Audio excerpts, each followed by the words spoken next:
হযরত আবু হুরায়রা রাদিয়াল্লাহু তাআলা আনহু হতে বর্ণিত, তিনি বলেন যে রাসূল সাল্লাল্লাহু আলাইহি ওয়াসাল্লামের কাছে একজন ব্যক্তি আসলেন। ফাকালা ইয়া রাসূলুল্লাহি, এসে জিজ্ঞাসা করলেন, হে আল্লাহর রাসূল, মান আহাক্কুন নাসি বিহুসনি সাহাবাতি, আমার কাছে কে উত্তম ব্যবহার পাওয়ার সবচেয়ে বেশি হকদার রাখে হে আল্লাহর রাসূল? রাসূল সাল্লাল্লাহু আলাইহি ওয়াসাল্লাম উত্তর দিলেন, উম্মুকা, তোমার মা।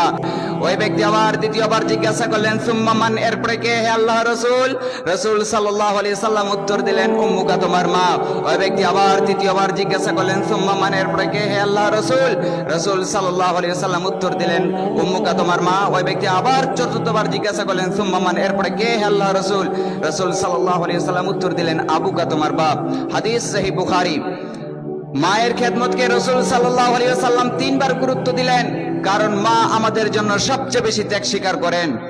আরেকটি হাদিস তিরমিজি শরীফের বর্ণনা, রাসূল সাল্লাল্লাহু আলাইহি ওয়াসাল্লাম বলেছেন, পিতা হলো জান্নাতের